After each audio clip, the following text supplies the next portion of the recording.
My Little Henlo, being the Gatorland champions, has dropped 2 games so far this entire tournament. One to the number 8 seed, representing Shy Shoals, and the other to the team you're about to see them play against. Daff, what is the keys to victory for Prickly Pear if they want to pull off the upset here? I mean, quite honestly, based on Prickly Pear's performance that I've seen, if it ain't broke, don't fix it. Keeping Eevee on the more aggressive stance is great. Having Pepe kind of fluctuate between the skirmisher and somebody that uses Zuka in the prime positions. Shiny as your backline and supportive role, I mean, to say less about that.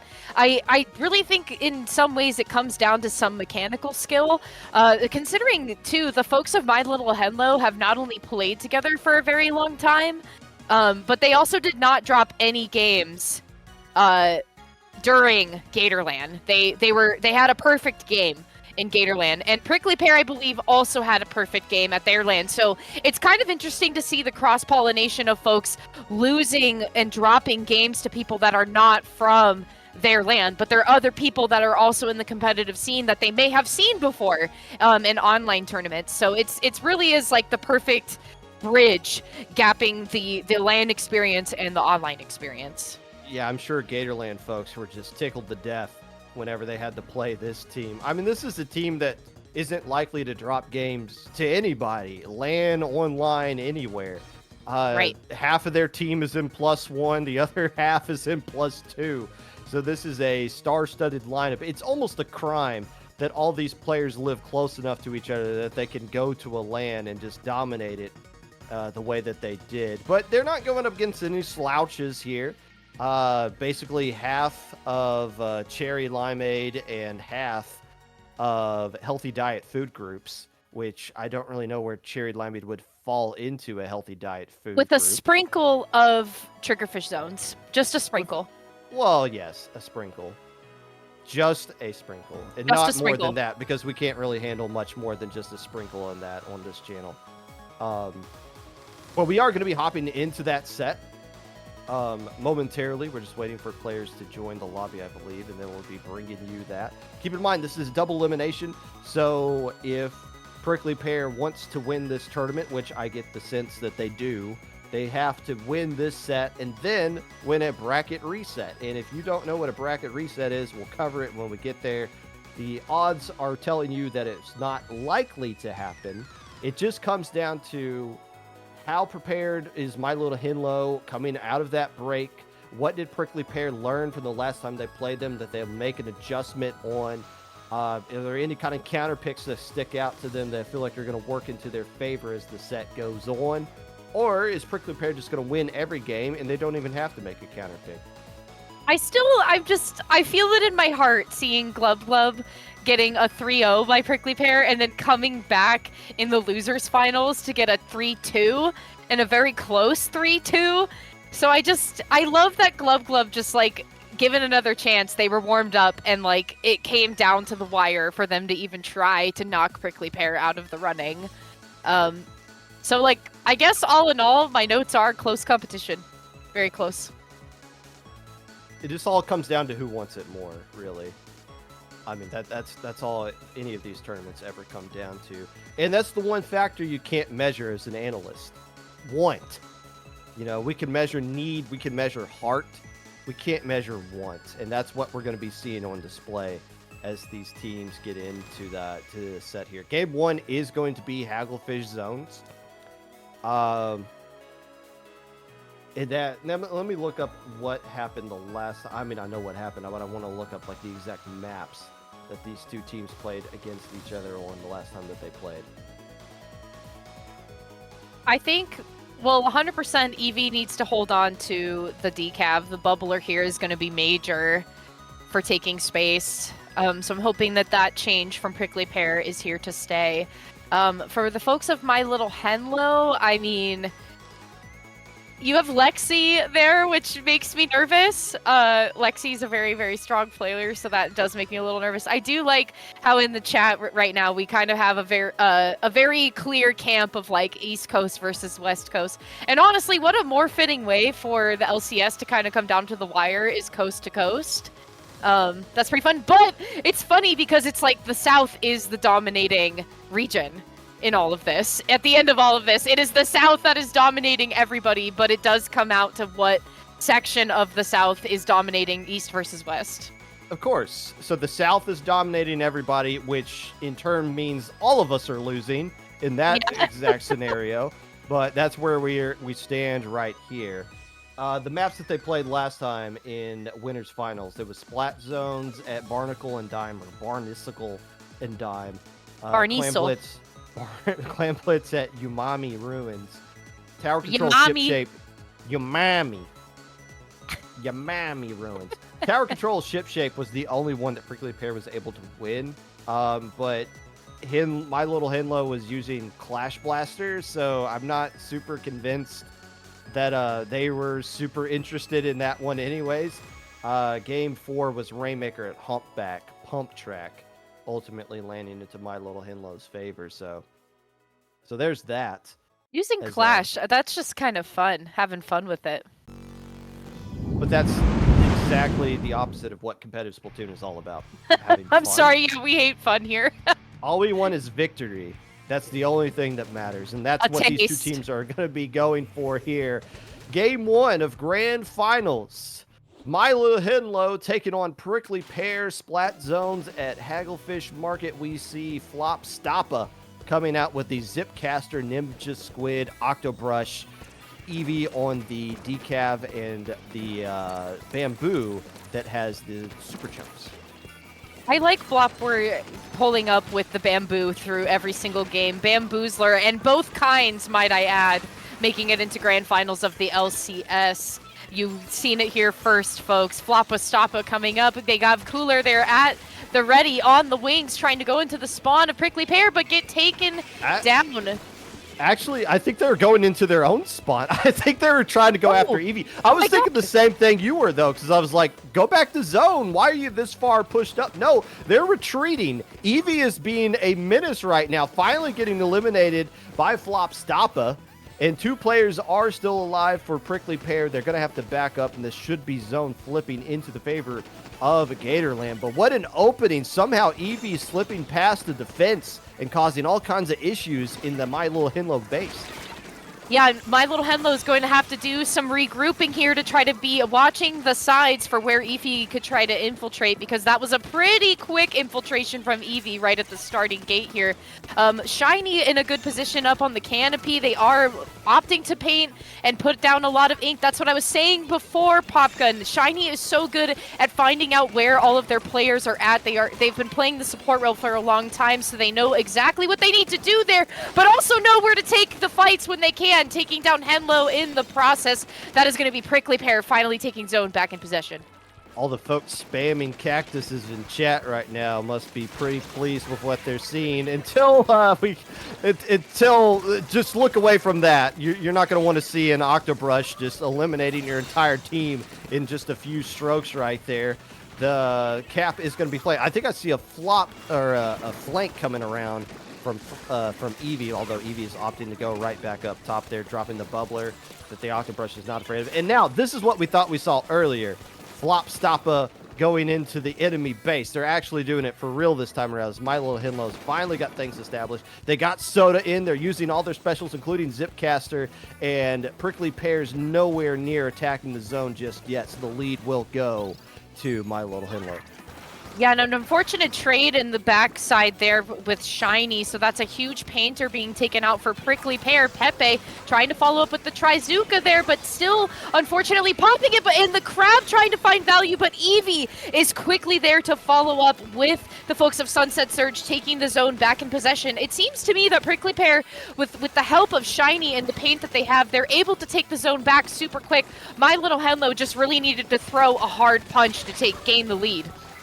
Nice use of the Zipcaster right there, and there's not really much you can do with the pencil like that. You just basically just got to spam and hope that a couple of your shots land and you can take care of Spider-Man. But when you're able to use the Zipcaster that effectively and take the top off the defense, get rid of the anchor player right off the bat, it just completely shuts down any kind of push potential that you can have coming out of your own base. Shiny throwing down soda for everybody, so this is going to be one of those last-ditch efforts by Prickly Pear. They do take care of the pencil on the opposite side, get control of the zone. Is it going to be enough to hold onto it, though, consistently?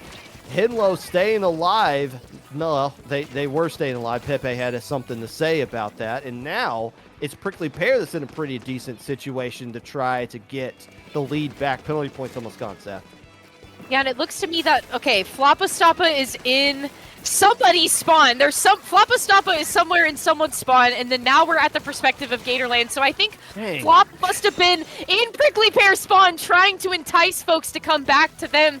Now finding themselves in the delayed wipe situation, 3 specials online with some change left to spare going out for the final seconds of the game. It seems to me that with all the specials online for Gatorland, this is looking pretty cozy for them to try to maintain it, and especially if you're Floppa Stoppa with that inkjet. I mean, holy smokes, the Zipcaster, excuse me.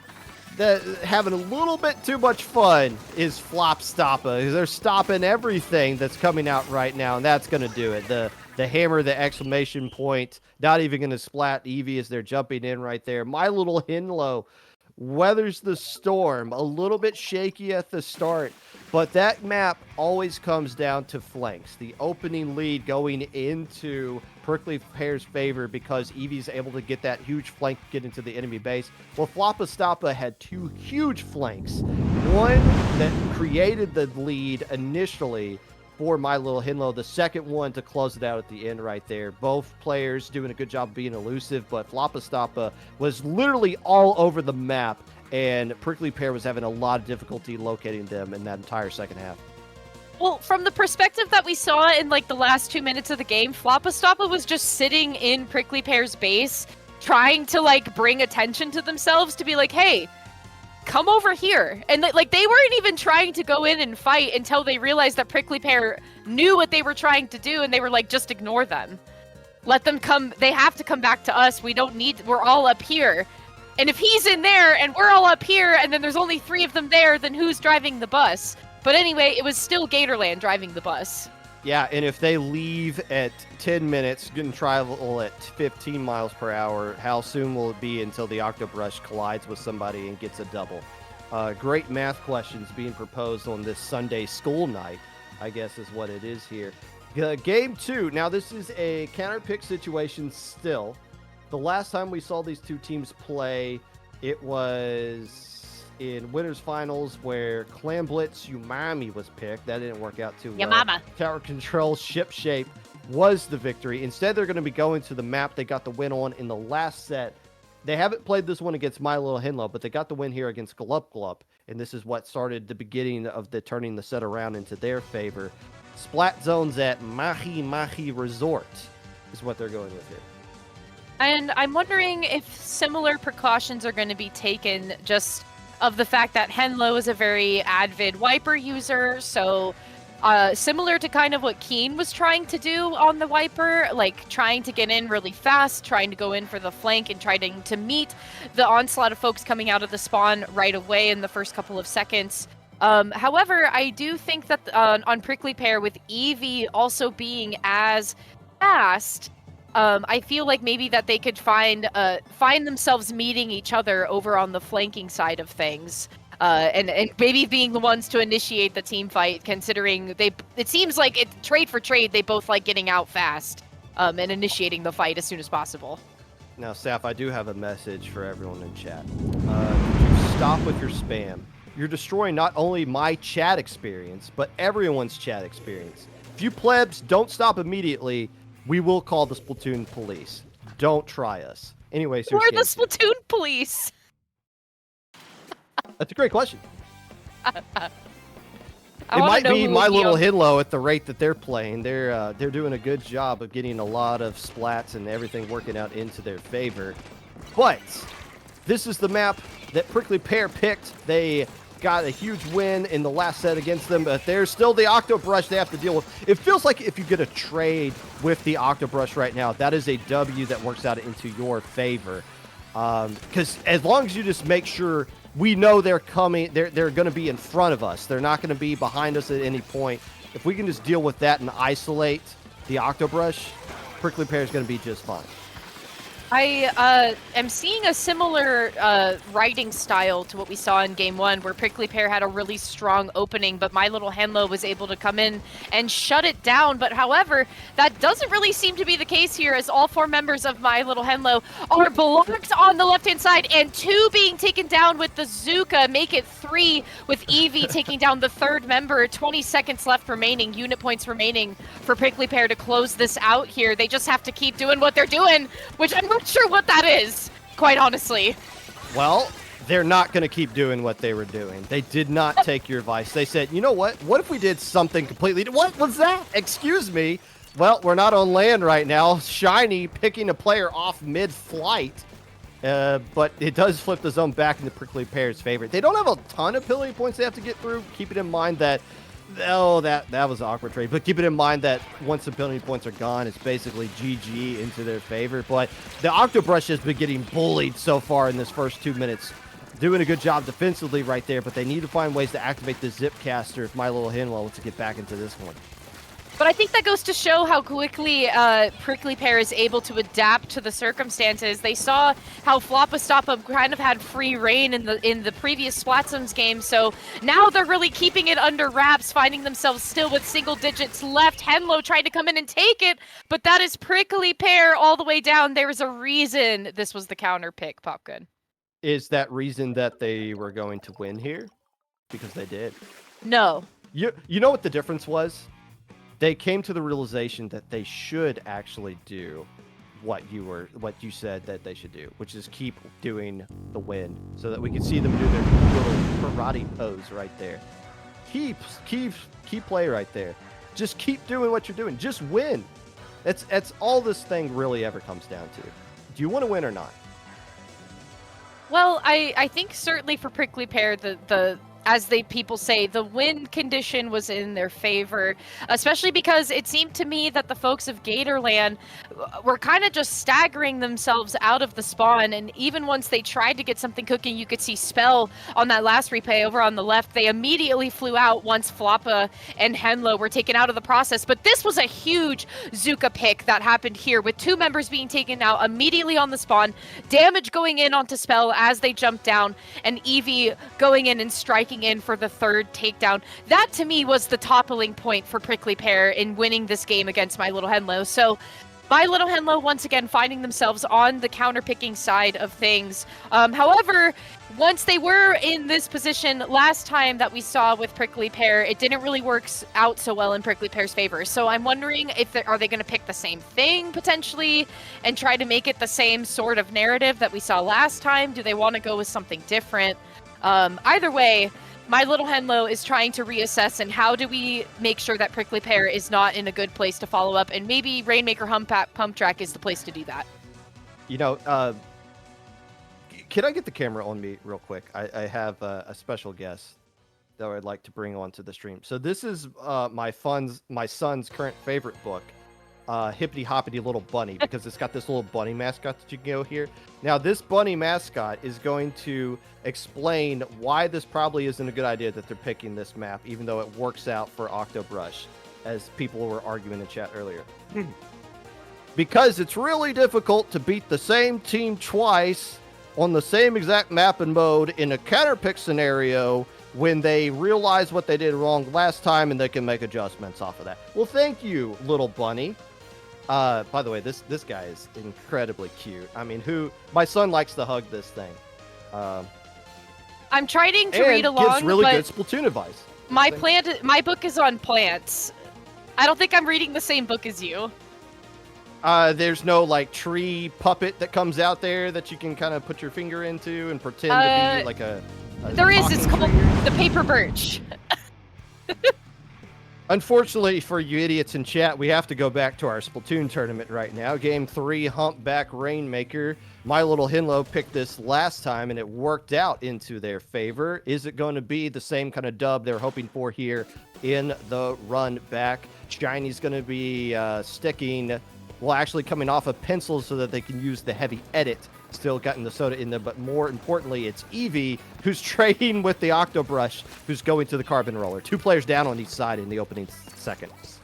I think that it seems to me that that is kind of what Prickly Pear is going to try to be going and shooting for the rest of this matchup, is just how do we cancel out the Octobrush as fast as possible. And with that, Shiny is able to help out with that. 2 members down on the side of My Little Henlo, and first checkpoint is going to be taken with little to no problems by Prickly Pear. Yeah, but you got to strike now. This is your great opportunity to get a huge lead right off now. Shiny going down. Oh, we're stuck back here, but the Rainmaker's running away. Why is there even a fight going on back there? It seems like kind of a back alley brawl that had nothing to do with what was going on, but none of those players opting to get away as the Rainmaker didn't go anywhere anyway, so nicely done on the defense.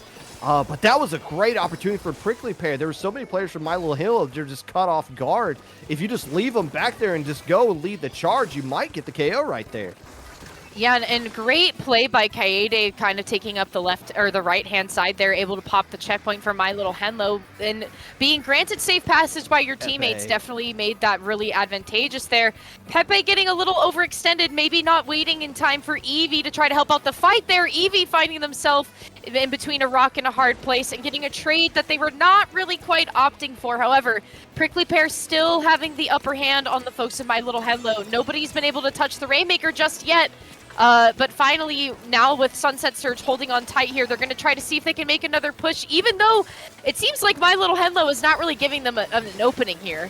I was just impressed that Pepe was able to 1v1 that crab and get the splat on top of it, but now things looking pretty neutral right now. But it feels like this has been a long game. It's only been 2 minutes. We're just now getting started. Both teams have cleared that checkpoint. It's essentially a tied game at this point.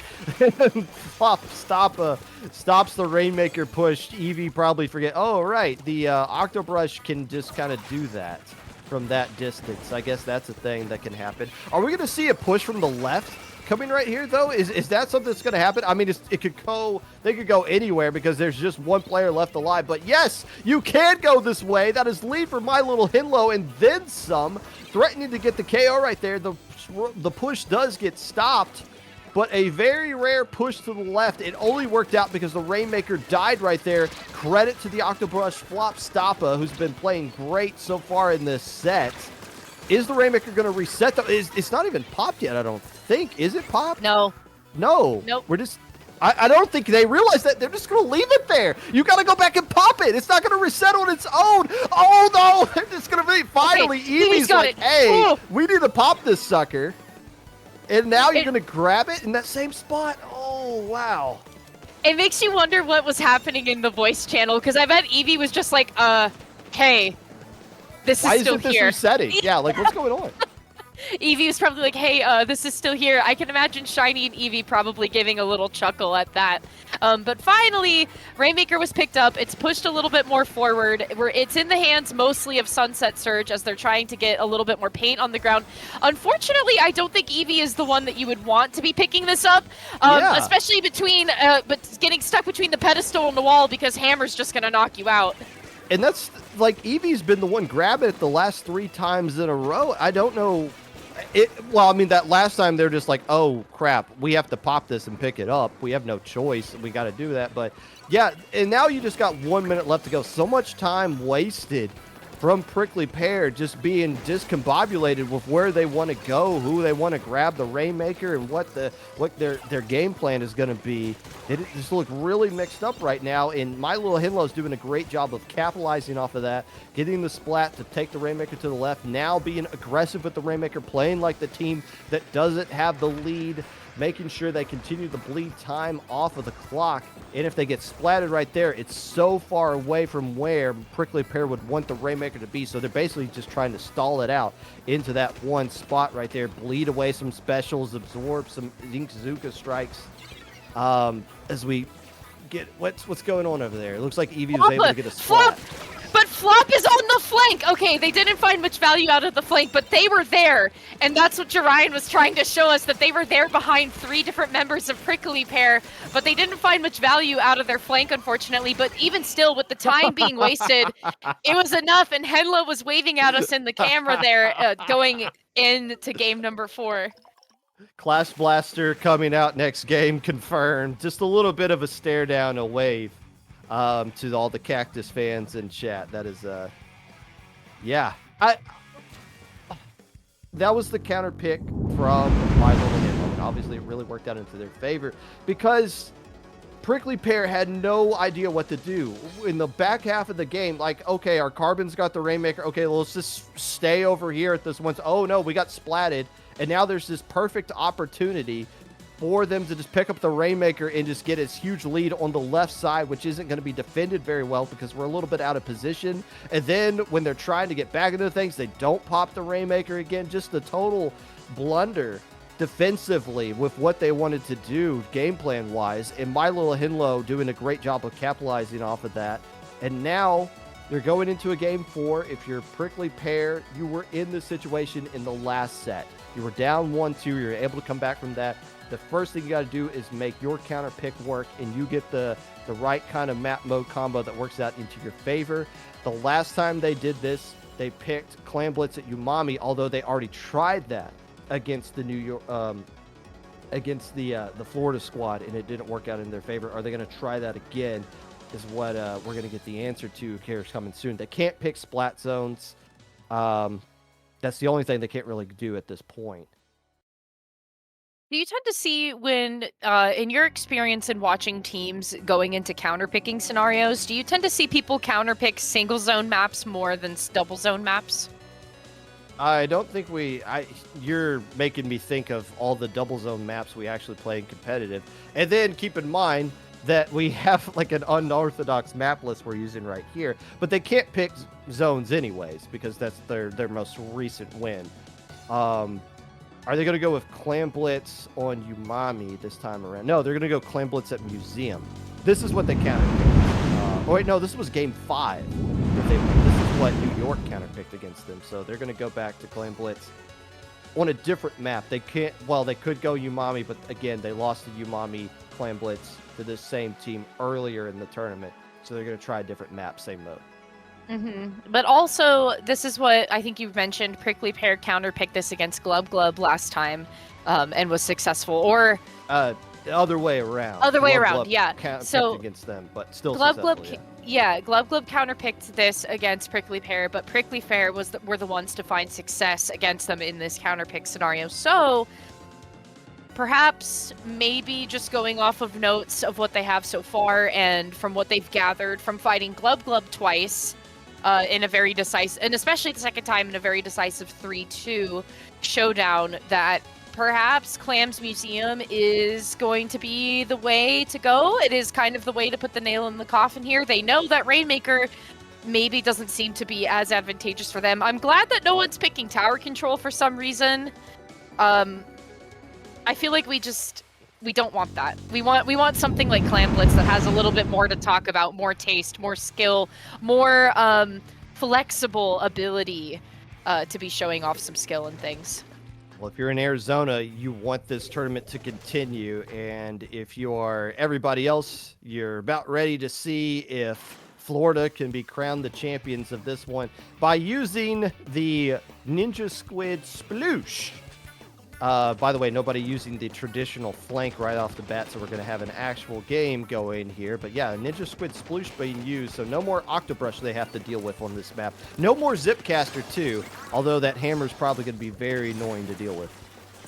Yeah, the Sploosh pick is really fun. I want to know, maybe someone in chat can comment on this. Was this a comp that was also played at Gatorland by this team?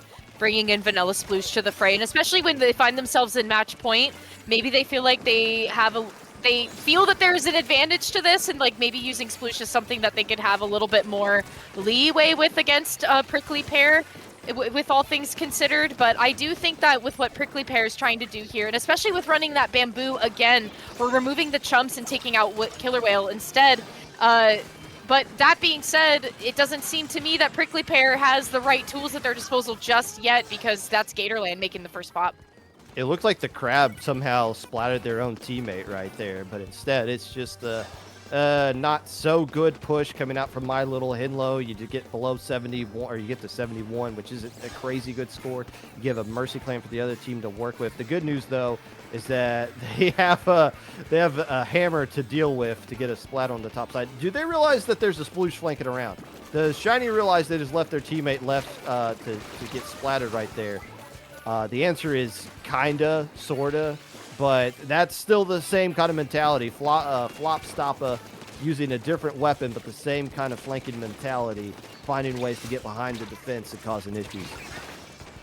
Well, here's Pepe trying to take a fight with Henlo and also trying to play at range to the best of their ability as well. The Prickly Pear now finding infiltration into the top the top platform section of the folks of Gatorland. That's 2 members getting taken down though, and one ball falling. Shiny able to make 1 pop, but with the help of the bubble, they can get the second one in there. Make it 3 coming in from Pepe. Doesn't quite make contact though with the surface there, down to the 51 for Sunset Surge. Bold choice to jump in with that other power clam. It looked like a very contested jump, and now you lose that Mercy clam, but still lead goes into Prickly Pear's favor, and they don't really sacrifice too many bodies during that, although I would like to keep Pepe alive for the defensive side of things. They still keep this map pretty blue as Henlo and company are trying to push forward. Double hammer could be popped at any moment, and here we go. Hey, I like getting back to this backside base right here. Can they jump to this? Is that what their strategy is going to be? It looks like it is yes. Are they going to get anything out of this, though, other than just that jump? And it looks like the answer is no. Instead, they're going to get beat up from across the board. And an empty push yet again. Death by paper cuts is what Florida's trying to pull off right here. It's not really working. Yeah, and I appreciate Spell trying to initiate the crab tank to the best of their ability, but after eating 2 suction bombs back to back, they were like, I gotta roll out of here and find safety and not really get set up with how I wanted to. But for the folks of Sunset Surge, they got to be watching where Flop is going to try to infiltrate, because it seems to me very easily with the sneaking tactics of the Sploosh, they're able to kind of rat their way in and provide a jumping space. Even though it wasn't by much, they could still get in there and provide the jump space, so Sunset Surge needs to watch their backs. Hell, Shiny's going to need to watch the entire map. How did you do that? Okay. The range on that thing's a little ridiculous. The basket gets popped. Can the lead flip over into Milo Henlo's flavor? I think the answer is yes. The answer is yes. Now, can you get out of this push without losing too many bodies? The answer might be no, because this player's trying to just throw in 1 more clam. What's the value of just 1 more clam right there? I'd rather you stay alive. Now, look how quickly Prickly Pear is going to be starting to move up right now for free. Essentially, Henlo's back in mid, trying to cause some issues to Shiny, but all the other actions going at the other side of the base. The basket does get popped. Do they have enough clams to get the lead right back? The answer is yes. Can they get them in there, though? The answer to that is no. Whoa, just a few more clams away. Sapphire, is this going to go to overtime? Do they have a Mercy clam still? I believe the folks on Sunset Surge, yes, they do have a Mercy clam. That is Shiny picking it up there. Unfortunate for Eevee, they threw 3 clams and none of them made contact with the basket. But if they pop basket, they get lead immediately. Yes, but if they pop basket, they get lead immediately. That's why the cooler's being popped. That's why the killer whale's out. That's why the Trizuka's out. We're going to try to stack specials here as the fans of Prickly Pear are going to try to make infiltration. But Blump, we're going down. That's 2 members going down. But the basket makes a break here as that ball makes contact. Prickly Pear is still in it to win it. We're at a game 5. Shoot, okay, we're playing Splatoon. Oh, this is getting dicey. Oh, I love it. So close, getting so close. And again, I question the greediness from my little Henlo off of their pushes. What's the value of getting a few more clams in there? I'd rather you stay alive. Stop the counter push. That's the most important thing when you get the lead in the counter push from Prickly Pear. They really got 2 in there. Credit to Shiny for shutting down, at least slowing down the counter push that was coming out there that eventually did lead to a My Little Henlo lead. But yeah, Prickly Pear being very prickly, very stingy, winning on their own counter pick in the final seconds right there. Henlo doing a great job of locking down the left side, couldn't control the right side as well. All they had to do was just throw 1 power clam in there. We're going to a game 5. Now here's the scenario. If Prickly Pear wins this game 5, we get another set of Splatoon. If My Little Henlo wins this one, we're all going home. What do you want to see in chat? What do you want to do? Do you want to go home or do you want more Splatoon? The players will respond to whoever votes the most for whatever one. I want to go home and watch Splatoon from the comfort can't of do my that. home. That's not an option. One or the other. Oh. Well. More Splatoon then, I guess. All right, fine. More Splatoon. And it is Barnacle and Dime. The infamous map on this channel in particular. And this is the counter pick coming out from My Little Henlo. Keep in mind, they can't pick the mode they most recently won on, which was Rainmaker, I believe. Rainmaker and Humpback. So they're free to pick anything else as long as it's a map they haven't won on. So that's why you're seeing Splat Zones show up again a third time in this set. No tower control, which is fantastic. But Splat Zones, Barnacle, and Dime. Now, my question is, did they play this one? Yes, so this was game 1 in winner's bracket. Obviously, it went into the favor of My Little Henlo, but there's a lot on the line here in the game 5. Either the tournament ends with My Little Henlo being crowned the first ever LCS champions, or Prickly Pear extends it by another set. And Prickly Pear extending it by another set with a pencil and a bamboozler in the composition. So, quite honestly, triple charger, because I'm just going to slap the decav in there. Maybe 2.5 chargers on the side of Prickly Pear. Who's to say? But anyways, I know one thing's for certain. It's that Prickly Pear is here to take the zone first.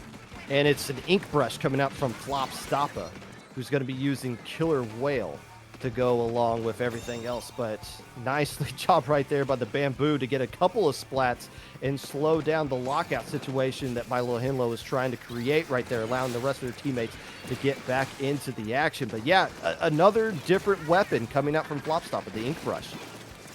Yeah, but already My Little Henlo is very present in the zone. You have Spell with that splash, kind of just throwing down as much pain as they possibly can. Follow-up from Flopstoppa with the Killer Whale, a lot of displacement tool to be had, only to be followed up by a Killer Whale coming out from Prickly Pear, doing the exact same thing and allotting them not quite to take the zone back yet. My Little Henlo still holding on, but there with the displacement of Henlo, they're able to take the zone back. But Eevee trying to jump out away from that stamp. Unfortunate firework for Sunset Surge.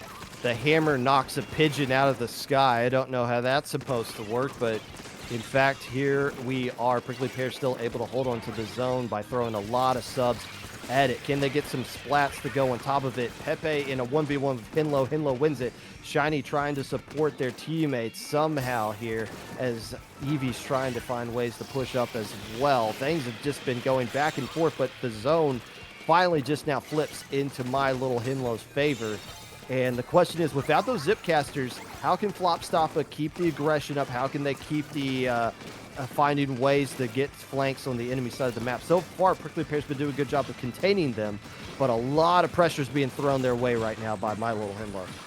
Yeah, and the way that you said that they were being contained, we were kind of watching the folks of Sunset Surge getting corralled into their spawning area. Look at Pepe trying to take the first step out with the Trizuka here, trying to even throw a suction bomb and anything that they can get out there to try to make some sort of headway and entry. And especially with Blop, we're looking in to try to use that Killer Whale. And Eevee, once again, utilizing the bubble, but that was also a pinpoint for Flopstoppa to come in. That was a 3-member down scenario on Prickly Pear. Flopstoppa is looking in for the 4th.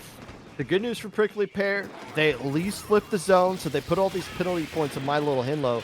The problem is they're once again having issues locating the ink brush, going all over the map. They got a ton of soda to work with. This might be the end of the tournament right here, unless they can find ways to get some splats without some specials online. Maybe Pepe can get no, Pepe's getting eliminated, so there's not going to be an Ink Zuka. It's just a 2v2 situation right now. Make that a 1v2, and Eevee, the last player left alive, that should do it. Even with the splat in zone, My Little Henlo is your first ever LCS champions. My Little Henlo, you'll always be in our hearts. Congratulations to the first champion of the LAN Championship Showdown. That is your Gatorland, Gainesville, Florida, taking the gold here with Sunset Surge from Arizona taking second place in the LAN Championship Showdown, with Glub Glub New York City taking up the 3rd place spot. Congratulations, folks. By the way, My Little Henlo counterpicking 2 maps that they beat Prickly Pear on in winners finals, and they beat them on there again. Prickly Pear not able to make the adjustments, find the things they needed to do differently in order to get those wins on sets they lost earlier. And this time around, Flopstoppa was just an annoying fly that could not be swatted. I mean, they did a good job of getting several splats on him, including right here by the Bamboozler. But it's just those one times where you lose track of them and they're behind you and they're in front of you and now they're like upside down. And it's just so hard to constantly keep them splatted over the course of an entire game. Nicely done to My Little Henlo. It wasn't easy for them. They dropped 5 games over the course of this tournament. Again, they lost 1 game to the team that ended up finishing, who was seated in last place, but they were able to get dubs when they needed them and clutch them out. Not forcing the bracket reset. If that went to a bracket reset, I'm pretty sure Prickly Pear wins that one, just because it's way earlier on Sunday for them. It's getting closer to midnight here for Florida. They're probably happy this tournament's over and they can just relax. But also, interestingly enough, like, My Little Henlo had to wait the longest to compete in this tournament. They were the first qualifiers of the LCS in general. So they had a pretty much stacked and undefeated win going in through Gatorland, and then having them to come to the main stage here with a difference of experience to try to grapple with. They find themselves in the top of the podium here as well, but they had to wait the longest to find themselves in podium in comparison to everybody else. What a great tournament. This was awesome. Like, genuinely, this was amazing stuff that we were seeing right here. I can't... it's been a long time since we had a chat like this in any kind of tournament stream. It's been a long time since we had this number of viewership. I mean, the idiots in chat haven't changed. They're still just as cringe as you've always been, but it's still nice to see this amount of idiots in chat this time around. And a great tournament across the board. Again, everybody got at least 1 win per game. Nobody went undefeated all the way through everything. This was some great stuff. This was a really good thing for competitive Splatoon as a whole. This is a really good night for competitive Splatoon. Well, I like that it is a really good bridging of the gap of folks that have the resources to attend their locals, support their locals, and play in their lands, and the folks that tend to play in a lot of like online tournaments. I feel like this was the perfect bridge in between both of those spaces to bring the different parts of the community together. So I'm just really grateful to be here. I'm grateful that you got to be here tonight with me, Popgun, and all of the folks that streamed for us this evening, all of the players that attended their lands, all the TOs that we got to collaborate with and run this event with, to bring all of their players together into one big showdown tournament. Thank you, everybody, so much. Thank you to the TOs, Toma and Toasty. Thank you so much, JPEG, for making all of our graphics and our branding. Thank you, our streamers, Jarian, Ellie, Rice, Justin, and myself. Thank you so much. Thank you to Luna as well for our logo, that infamous LAN Championship logo and the SplatoonTourney squid that you all know and love. That was made by Oyasumi Luna. Thank you to Pepe, our 2nd place winner on Prickly Pear, and TO for Sunset Search for making the trailer. Thank you, Strings. And thank you for all of our commentators, all of our talent that got to be here tonight and get to talk to all of you. A lot of these folks getting to represent the lands that they went to. We had 7 out of 8 lands represented on the commentary staff tonight, folks. So not only did you get some really, really good talent here to talk to you, but you also had people that were at the events themselves of the teams that you got to watch play here tonight. So, I mean, really start to finish, and as people say, it really does take a village to put all of this together. So we're just really grateful to have all of you here to participate, and the folks in the chat here participating as well and watching. Yeah, from the bottom of our hearts here at the SplatoonTourney admin side of things, we really appreciate you. Chat, give some woots in chat if you appreciate what you saw here today, and all the great staff, all the incredible amount of work that went in behind the scenes to make this happen. Just truly amazing things that we're seeing here. And this is just the beginning. This was the first LCS, the LAN Championship Showdown. Hopefully there's many more of these things to come, and it all comes down to you, Where's the local in Montana? When you create it, you build it, they will come. Maybe not in Montana, but anywhere else, they will probably come. West Coast seems to be locked down. East Coast, there's still a lot of opportunity to do things there. And to the person in chat who was crying about Kentucky, you know, it all starts with one person just making a conversation with somebody, and then you start to realize there's other people in your area, there's people that will travel to you, and then all of a sudden you got a major event going on that feeds into the LCS. With that being said, a lot of you got to go to school tomorrow. I got a doctor's appointment in 8 hours, so we got some stuff we need to do. We'll start signing off here. Saf, where can the idiots in chat find you? Don't find me anywhere, please. But if you must, I am in the SplatoonTourney channel if you want to @ me. I am on Blue Sky if you want to look there. I am traveling to Europe for a month in June. I'm other places too, but in general, don't find me. But if you want to, that is where I'll be. Popgun, where are you at? You can find me not taking off my pants because I'm currently not wearing any. You can find me on the IPL channel tomorrow at 6 o'clock, the Popcast. We're going to be talking about what you just saw here today and a bunch of other stuff going on here. There's a lot to talk about, and I'll give you all my thoughts on it as well. So that's where you can find me. From everybody that's been a part of this, there's so many different people to name and chat. Obviously Joe Ryan is our streamer, but there's a bunch of other streamers who've been going on, a lot of other commentators for this bit in particular. A big shout out to Falco, the director and head producer of this event, for putting it together. Yes. And I know if Falco wasn't currently exploding, voice exploding right now, would come on here and list off, there's several other people that helped out. And that is 100% true. But without Falco, none of this stuff is going on right now, and this is a great step forward for our scene, and we're really excited to see where things go forward from here. Congratulations to my little Henlo for being the first ever LCS champion, Prickly Pear for taking second place, and Glup Glup getting home the bronze medal. Gloob Gloob Gleep Gleep. New York #2, apparently. Glop and Google. For the rest of you, enjoy yourselves. Have a good night. There will be a lot of other events going on in the future. Find your locals and go to them. Support your locals because it leads to amazing things like this. Have a good night.